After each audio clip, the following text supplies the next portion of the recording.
Mesdames et messieurs, bonjour et bienvenue dans ce autre numéro de Tempo Sport. Au menu, nous vous servirons avec la CAN féminine 2022. Les Lions sont au complet, pas de Covid. Cette fois-ci, c'est les dames, du moins, les dames de Mam Moussa Sissé. Et en plus, on va parler des CAF Awards. Les CAF Awards avec le Sénégal en finale pour le titre de la meilleure équipe africaine. Aliou Cissé, El Tactico aussi, finaliste pour le poste de meilleur entraîneur de la saison, de l'année. Et on va se projeter sur le vieux continent avec nos deux Sénégalais parisiens dont leur avenir doivent être scellés dans un instant. On revient tout à l'heure. Alors, pour débattre de ces sujets, j'ai avec moi Yvonne Aka. Yvonne, bonjour. Bonjour aux téléspectateurs de la TFA. Comme d'habitude, vraiment, je suis heureux de revenir sur ce plateau pour encore discuter du sport avec vous. Avec moi, évidemment. On a parlé la semaine dernière de la CAN féminine 2022. Effectivement. Aujourd'hui encore, on va reparler. Parce Oui. que pourquoi on sait que nos Lions sont en phase pour aller se qualifier en demi-finale. En demi-finale de cette CAN et ensuite, voilà. On peut dire que la semaine dernière, on a eu mal parce qu'on a vu Nguenar Ndiaye et autres qui ont été covidés. Donc, ils n'ont pas pu participer au match face au Maroc. Le Maroc qui a repris la première place. Et puis, maintenant, les Sénégalaises vont faire face à la Zambie. Oui, bon, moi, je dirais que c'est peut-être perdu devant le Maroc, mais je pense que aussi c'est une bonne idée aussi de permettre aux filles de souffler, de permettre à nos titulaires de se reposer également. Bon, ça aurait été bien qu'on finisse en premier de ce groupe et cela va nous faciliter la tâche, donc, et surtout pour le rang. Mais là, je dirais, bon, c'est une bonne chose également pour que nos Lions puissent se reposer. Donc puisqu'elles vont puissent se reposer, mais également aussi, je pense qu'elles vont peut-être continuer à nous faire rêver. Bon, c'est vrai que ça ne sera pas facile face à l'équipe de la Zambie, qui est vraiment tenace. C'est pourquoi elles voulaient, n'est-ce pas, les Lions voulaient finir premier de leur groupe. Comme ça, elles pourront éviter, la Zambie, qui est une équipe assez redoutable quand même, on le sait. Oui, c'est vrai que c'est une équipe qui est redoutable, mais aussi l'équipe du Sénégal ne démérite pas. On a vu le match avec le Maroc, comment est-ce que ça a fini. C'est vrai qu'elles ont perdu, mais aussi on a vu les remplacements qui ont été faits. Donc, elles ont perdu sous un fil quand même. Oui, c'est vrai, oui, c'est ça. Donc, je pense qu'on a une très bonne équipe. On a vu les deux premiers matchs que les Lions ont pu gagner. Donc, je pense que cette équipe a beaucoup de potentiel. Parce qu'on a vu l'attaque, il n'y avait pas cette... évidemment, Nguenar Ndiaye. Voilà, donc elle n'était pas là. Donc, avec la Zambie, je pense que quand elle sera là, elle va encore amener plus d'apport face à cette équipe de la Zambie qu'on va percuter et peut-être qu'elles vont nous faire rêver et gagner, peut-être passer pour la demi-finale. Ouais, en tout cas, on espère quand même que Nguenar Ndiaye puisse nous apporter du souffle au niveau de l'attaque parce que la dernière fois avec le Maroc, on a vu que les ballons arrivaient. Le Sénégal faisait un bon ballon, il produisait bien. Oui, effectivement, le Sénégal mettait la finition n'était pas en là. échec à cette équipe. Oui, la finition qui n'était pas là. Moi, je craignais beaucoup, je me disais peut-être que le Sénégal allait prendre beaucoup de buts. Donc, par contre, tu vois, donc, sur le terrain, ce n'est pas ce qui s'est passé. Donc, le Sénégal a tenu en échec à cette équipe du Maroc. Donc, je pense que le Sénégal a le potentiel pour aller chercher sa qualification en demi-finale. Et puis, une qualification en demi-finale qui les qualifierait tout à l'heure en même temps en Coupe du Monde. Comme ça, on aura le Sénégal version masculine et le Sénégal version féminine, toutes les deux en finale. Ce serait super. Oui, pourquoi pas. On est un pays de football. On a vu maintenant la graine qui a été sémée par rapport au football. Aujourd'hui, il y a beaucoup d'écoles qui éclorent par rapport à la section féminine de football. Aujourd'hui, on a beaucoup d'écoles de foot ici à Dakar. Donc, je pense qu'on ne démérite pas. Donc, le Sénégal peut vraiment se qualifier pour la Coupe du Monde féminine également, puisque l'équipe masculine est déjà en Coupe du Monde. Évidemment, le Sénégal est un pays de foot. Vous allez le savoir justement quand on va attaquer tout à l'heure l'Afrique avec les CAF. Alors, c'est tout de suite.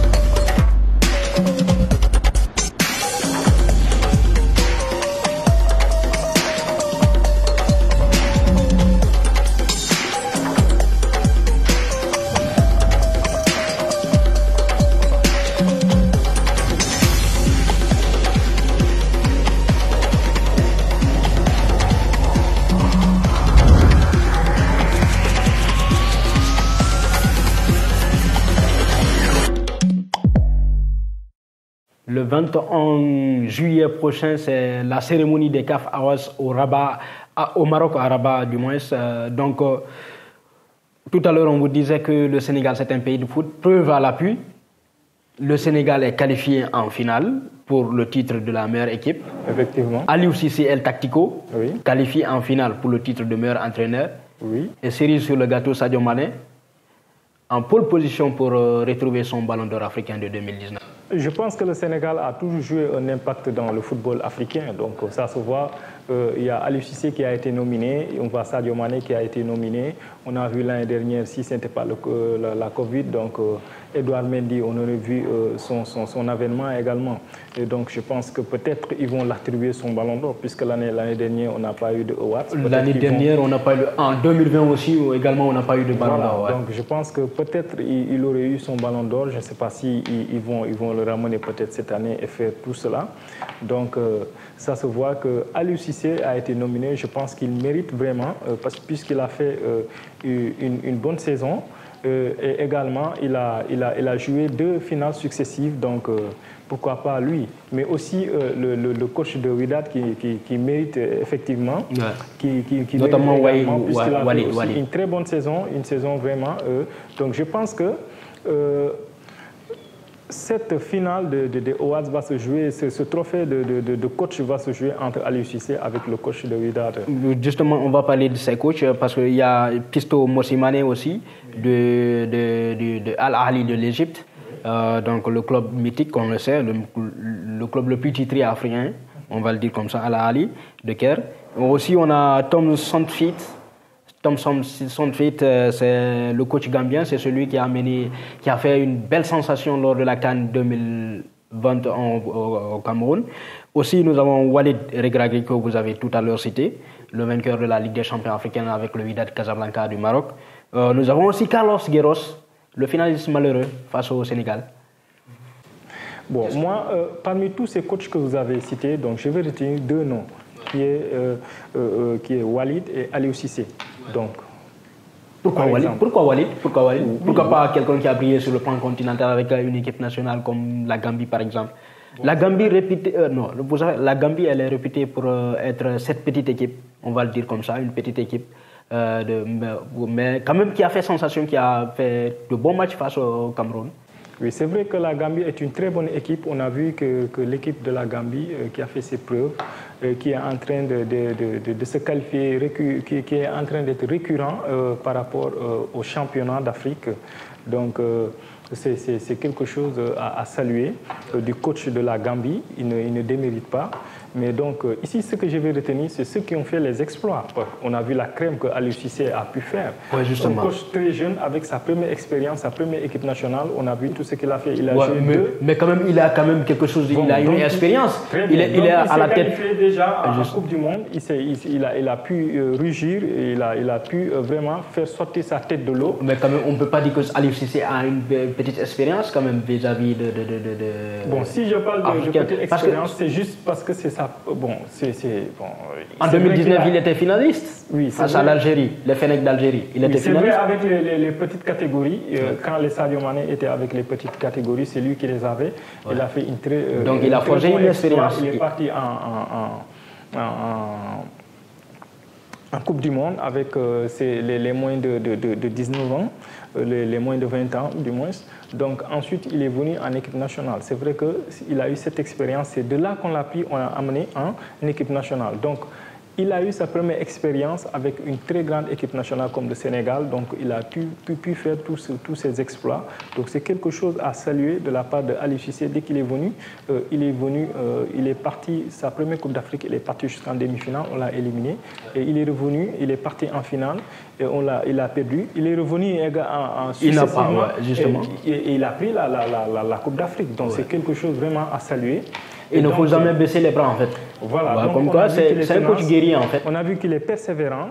Donc je vais revenir un peu sur le parcours que je ne connais pas beaucoup de Walid, qui a fait une très belle saison. Walid Regragui, ouais. Voilà, qui a fait une très belle saison.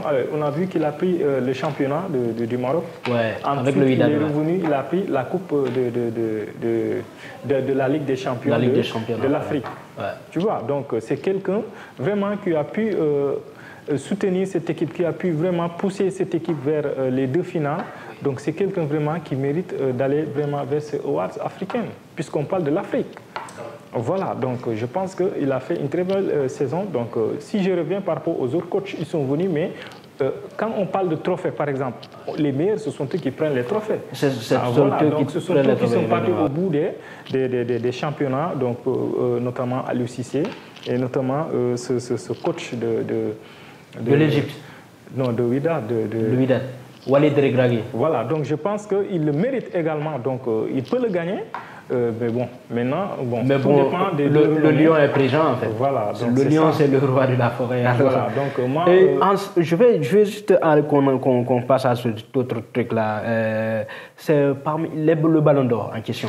Oui. Je vois dans la liste des nominés un certain Riyad Mahrez, un certain Vincent Aboubakar. C'est pas trop aussi pourquoi je retrouve ce monsieur Achraf Hakimi. Je peux dire que c'est quelqu'un qui a eu une saison assez moyenne avec le PSG. Il n'a pas assez de jouer, il n'a pas... Bon, pourquoi il se retrouve dans cette liste avec un certain Sadio Mané? Voilà, bon, si on parle de cette saison de 2021-2019, bon, je pense qu'il n'y a pas photo. Sadio Mané, il a tout raflé. Bon, peut-être si on vient en Angleterre, où il a perdu le championnat et également la Ligue des Champions. Donc pour la finale de la Ligue des Champions, Sadio Mané est parti en finale. Sadio Mané a pris la Coupe Carabao, Sadio Mané a pris la Coupe d'Afrique. Personnellement, Sadio Mané a été le meilleur joueur le meilleur joueur africain de la voilà. Parce qu'il faut noter aussi qu'il a planté 23 buts. Voilà, lors de la saison. Il a pris les deux. Il a planté non seulement 23 buts, il a mis en tant qu'attaquant, il a placé aussi 5 passes décisives. Voilà, donc personnellement, sur ses œuvres personnelles, je pense qu'il a pris les devants pour ce Ballon d'Or. Donc vraiment, moi, Est-ce qu'on peut dire qu'il peut concurrencer ça, qu'il peut être en concurrence avec un certain Mohamed Salah? Bon, Mohamed Salah, ils sont dans le même club. Mohamed Salah, peut-être, il a été le meilleur buteur de son championnat. En tant que meilleur joueur de la Première Ligue, peut-être. Ça peut être un argument. Oui, c'est vrai. Mais maintenant, quand on va revenir par rapport aux exploits de l'équipe nationale, c'est vrai qu'il a été là avec son équipe, il a pu soutenir son équipe, mais en finale, c'est là où Sadio Mané l'a battu, il a remporté la coupe. Donc Sadio Mané, personnellement, il est devant Salah, puisqu'il a pris la Coupe d'Afrique. Donc, si on revient à Mahrez, par exemple, c'est vrai qu'il a eu une très belle saison avec City. Ils sont partis, ils ont pris la Coupe la Première Ligue, ouais, la Première voilà, Ligue. ils ont pris la Première Ligue. Bon, si on vient, par exemple, les exploits à l'équipe nationale, il a été très tôt éliminé avec son équipe nationale. Il n'a pas pu avoir de trophée à l'équipe nationale. C'est là où Sadio Mané va les coincer tous. Moi, si je regarde un certain Sébastien Haller, oui. Notre ami ivoirien. Il a été le meilleur buteur de la CAN. Mais bon, maintenant. Il évolue quand même à Al Nassr, c'est pas un club réputé quand même, voilà. Il est un peu loin en Asie. Mais si je regarde un Sébastien Haller par exemple, en Livarien, oui. le mec de l'Ajax Amsterdam qui est maintenant parti à Borussia Dortmund, c'est les verts et jaunes, les jaunes et noirs du moins. Je peux dire que c'est quelqu'un qui a eu un espoir personnel au niveau du club, qui a un gros espoir. Avec son club, il a je crois, 11 réalisations en Champions League. Oui. C'était sa première Champions League. Il a réussi à planter de tels buts. Si tu vois par rapport à ce joueur, à la Ligue des Champions, c'est Sadio Mané qui est parti en finale. Ouais. Voilà. Mais je parle des statistiques personnelles. Voilà, justement. Voilà, donc personnellement, il est parti. Maintenant, si on revient au trophée, au trophée collectif en fait. Tout compte. Donc Sadio Mané a pris le devant par rapport à la Ligue des Champions, par rapport à la Coupe d'Afrique. Voilà, donc c'est là où j'ai dit Sadio Mané va les coincer par rapport à leur équipe nationale. Si on revient aux exploits de leur équipe nationale, Sadio Mané les tabasse. Sadio Mané fracasse tout sur son passage. Donc c'est là. Maintenant, bon, moi, vraiment, je le souhaite le meilleur pour qu'il puisse gagner, qu'il puisse doubler ce ballon d'or et qu'il puisse gagner ça et vraiment qu'il puisse encore étoffer des trophées et creuser encore les exploits. Garnir en fait l'armoire des trophées. Voilà, c'est ça. Ouais, Sadio, on t'invite à garnir l'armoire des trophées de ton côté au Bayern Munich. Et puis, on va passer à tout autre sujet. Abdou Diallo et Idrissa Gana Gueye sont poussés vers la sortie. Luis Campos est arrivé au PSG, le nouveau directeur du sportif. Mais il dit que Sadio et... Comment dirais-je? Sadio Mané, il revient tout le temps dans la tête. Gana Gueye et Abdou Diallo ne rentrent pas dans le truc, dans le système de jeu de Christophe Galtier. Bon, moi je vais commencer par Habib Diallo. Habib Diallo, du moins. Oui, Abdou Diallo n'a pas beaucoup de temps de jeu au PSG. Donc moi, à mon avis, je pense qu'il doit trouver un autre club où ils vont lui offrir assez de temps de jeu, où ils vont lui offrir, qui va exposer son jeu, qui va exposer... Il faut noter que c'est le Milan AC et le Stade de Rennes qui est actuellement positionné. Ils sont intéressés par le jeune. Pourquoi pas? Je pense que l'année dernière, c'est vrai que le Milan AC a pris le championnat italien, donc je pense que... Mais au cours de l'année, ils ont pu avoir des problèmes de défense, des problèmes, parce que quand on regarde les statistiques, ils ont encaissé pas mal de buts. Donc si on regarde les matchs qu'ils ont pu livrer au cours du championnat, ils ont encaissé pas mal de buts. Donc cela veut dire que leur défense est encore en train de boiter. Et je pense que ce jeune a autant de potentiel pour défendre les couleurs du Milan. Si c'est de l'autre côté aussi des Rennais également, c'est la même chose. Ils ont encaissé pas mal de buts au cours de la saison dernière. Donc je pense que si Abdou Diallo allait vers ces deux clubs, je pense que c'est une bonne chose. Il aurait plus de temps de jeu. Je pense que s'il doit quitter le PSG, et il doit quitter la France, à mon avis. Il peut retrouver quand même un autre challenge au Milan AC, je vais dire. Oui, je pense que, le club rennais aussi pourrait bien faire son affaire si jamais il ne se retrouverait pas au Milan AC. Parce que le club rennais va toujours compétir au niveau international, qui va aller peut-être jouer la Ligue des Champions ou bien qui va se retrouver en Europa cette année normalement.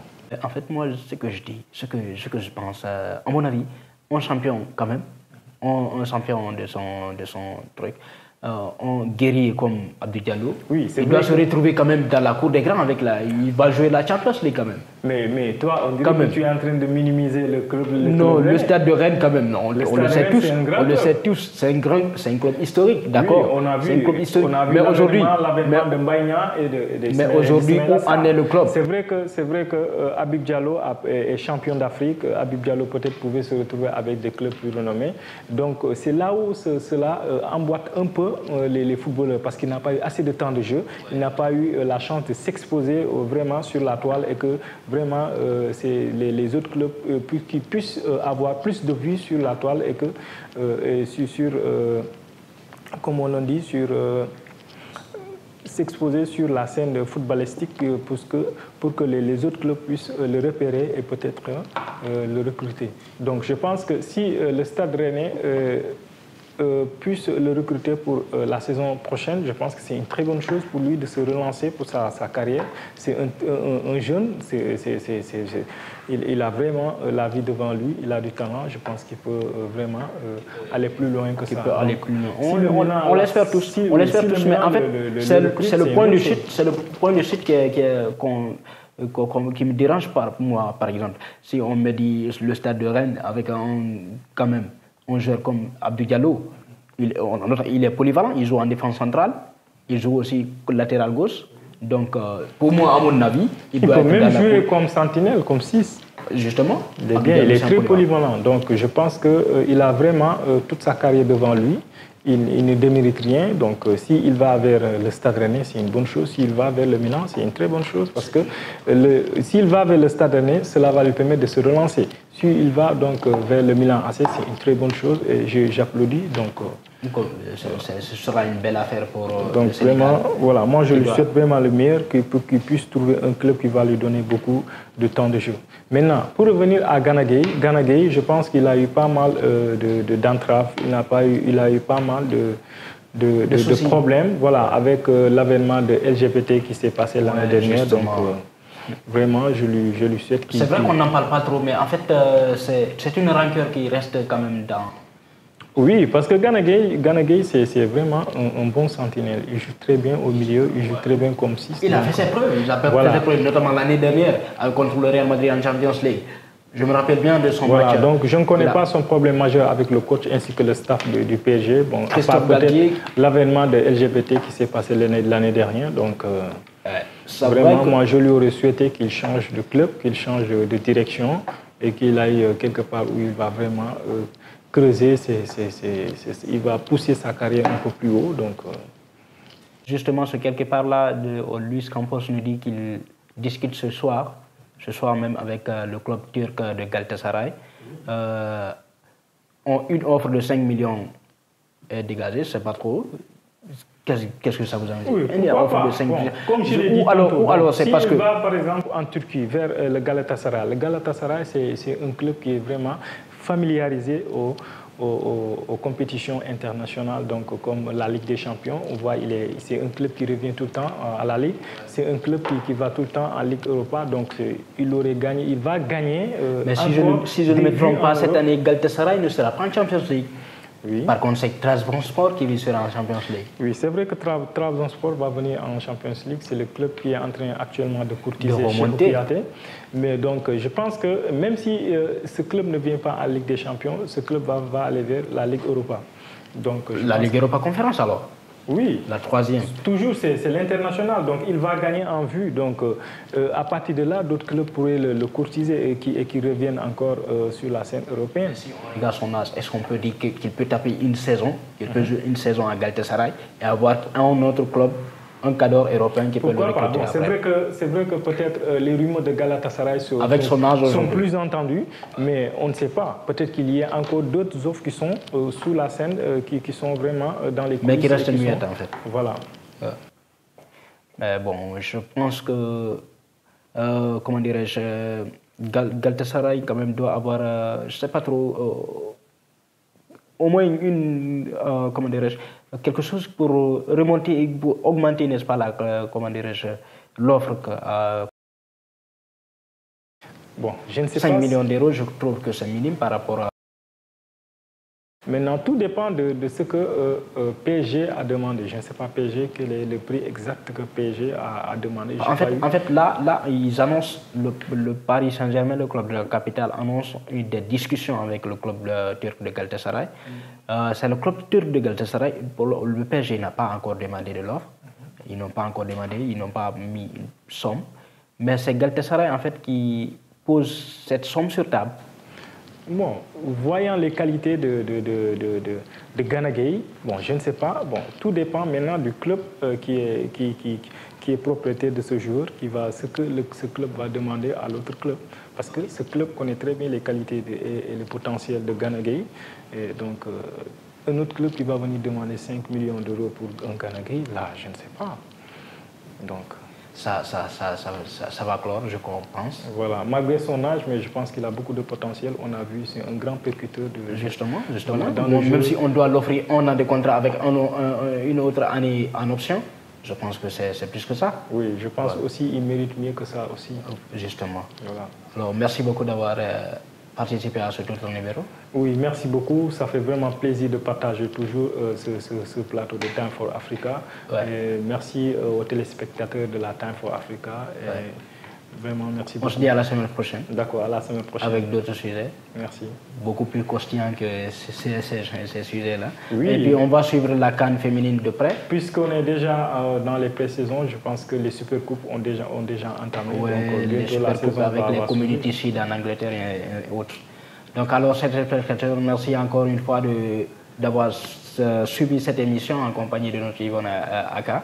On se retrouve la semaine prochaine avec d'autres sujets beaucoup plus croustillants que ça. Merci beaucoup. Merci.